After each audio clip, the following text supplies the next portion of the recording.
The first time I caught Ezra staring at me, I thought he was plotting my murder. His blue eyes, sharp as broken glass, sliced through the dim light of our Brooklyn apartment, pinning me to the couch like a bug under a microscope. I froze, my laptop balanced on my knees, wondering if I'd left dishes in the sink again or accidentally used his fancy coffee beans. "Stop breathing so loud, Caleb," he snapped, his voice low and gravelly, like he'd smoked one too many cigarettes at the dive bar down the street. He didn't look up from his sketchbook, his pencil scratching furiously across the page. I rolled my eyes, muttered something about him being a jerk, and went back to my coding project, my heart thudding harder than it should have. I'm Caleb Nguyen, 24, a Vietnamese-American software developer who'd rather debug code than decode people. Ezra Callahan, my roommate, is 26, a freelance illustrator with a chip on his shoulder and a glare that could curdle milk.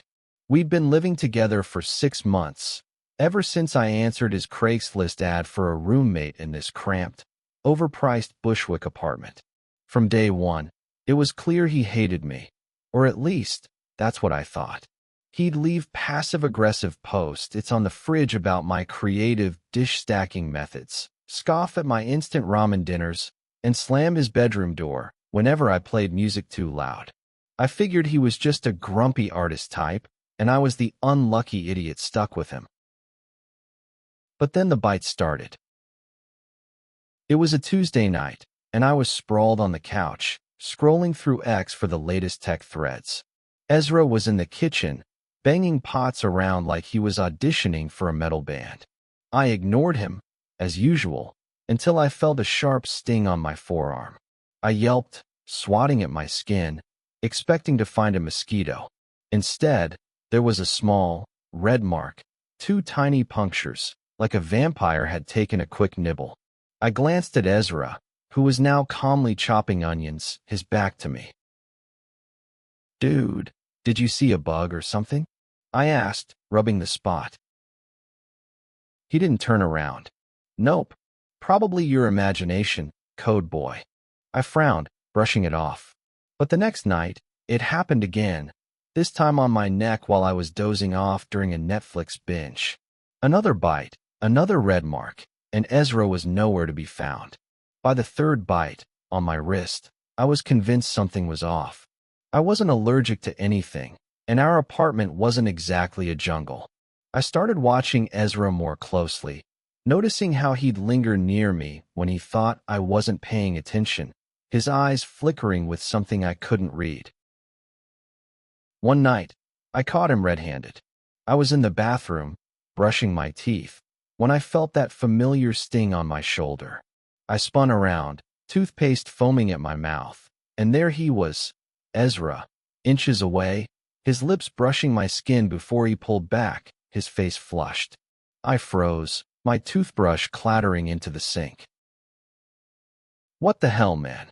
I sputtered, wiping my mouth. The bite mark was fresh, red, and undeniably real.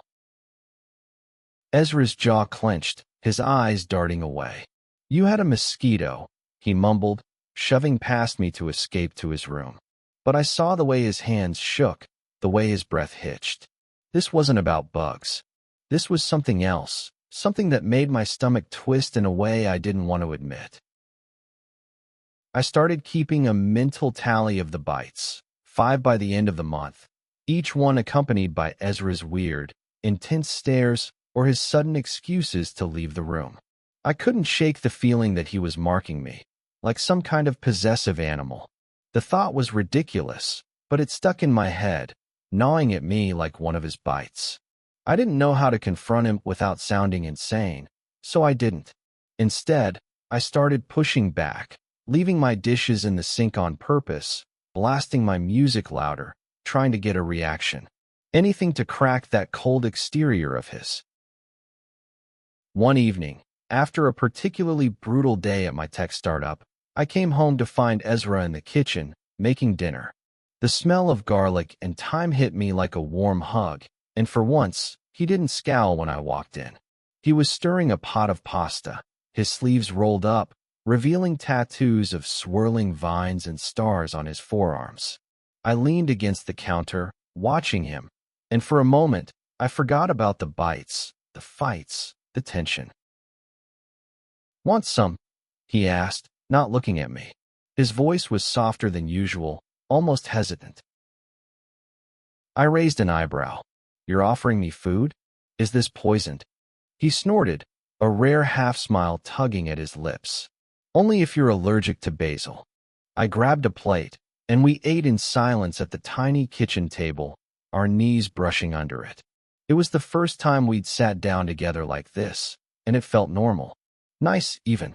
But then I saw it, a fresh bite mark on my forearm, right where my sleeve had ridden up. I hadn't felt it, but there it was, red and accusing. "Ezra," I said, my voice low, "what's with the biting?" He froze, his fork halfway to his mouth. For a second, I thought he'd bolt, but he just set the fork down and looked at me, his eyes burning with something I couldn't name. "You wouldn't get it," he said finally, his voice barely above a whisper. "Try me." I shot back, my heart pounding. He stood abruptly, his chair scraping against the floor, and stormed to his room. The door slammed, and I was left staring at my plate, the pasta suddenly tasteless. That night, I couldn't sleep. I kept replaying his words, his expression, the way his breath had caught when I called him out. I didn't know what was happening, but I knew one thing. Ezra didn't hate me. Not even close.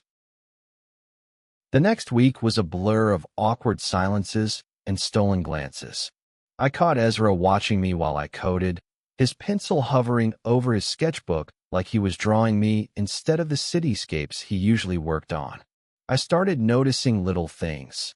How he'd leave coffee on the counter when I was pulling an all-nighter, how he'd turn down my music but never off, how his insults had softened into something almost playful.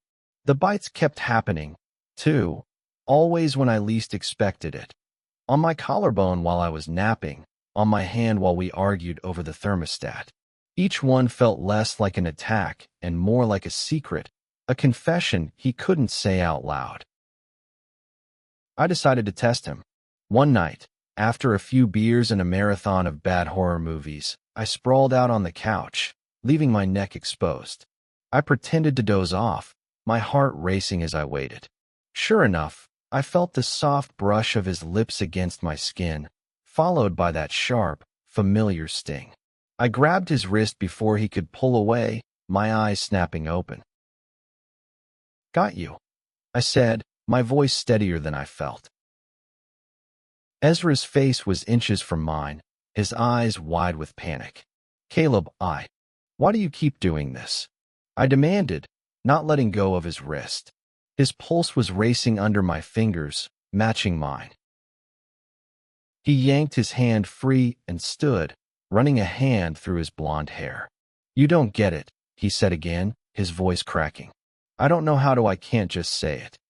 "Say what?" I pressed, standing now, closing the distance between us. The air felt electric, like the moment before a storm. He looked at me, his eyes raw and vulnerable, and for the first time, I saw past the walls he'd built. "I don't hate you, Caleb," he said, his voice barely audible. "I never did." My breath caught. I wanted to ask what he meant, to push him to spell it out, but the look in his eyes stopped me. It wasn't hate.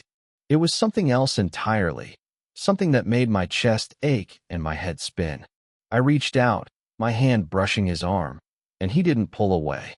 For a moment, we just stood there, the world shrinking to the space between us. Then he kissed me. It was messy, desperate, like he'd been holding it back for months. His hands gripped my shirt, pulling me closer, and I kissed him back, my mind blank except for the heat of his mouth and the way his fingers dug into my skin. When we finally pulled apart, both of us breathing hard, I saw the bite mark on my neck in the mirror across the room. It wasn't just a mark anymore, it was proof. The weeks that followed were a whirlwind. Ezra and I didn't talk about the kiss, but we didn't need to. It was in the way he'd brush his hand against mine when we cooked together, the way he'd laugh at my terrible coding puns, the way he'd leave sketches of me on the coffee table, half-finished portraits that made my face burn. The bites didn't stop, but they felt different now, like a private language only we understood. I started to crave them, the sharp sting followed by the warmth of his lips, a reminder that this was real. But it wasn't all easy. Ezra had demons he didn't talk about, a past he hinted at in fleeting moments, like when he mentioned growing up in a small Ohio town where being openly gay wasn't an option. I saw it in the way he tensed when we walked too close together in public, the way he'd deflect questions about his family. I had my own baggage, years of pretending I didn't care about relationships, burying myself in work to avoid the messiness of feelings. We were both figuring it out, stumbling through this thing between us like kids learning to walk. One night, we got into a fight. It started small, me leaving my laptop charger tangled on the couch, him snapping about my chaos energy. But it escalated fast, both of us yelling about things that didn't matter until they did. "You act like you're above it all," Ezra shouted, his face red. "Like you don't care about anything. But I see you, Caleb. You're just as scared as I am." "Scared of what?" I shot back, my voice shaking.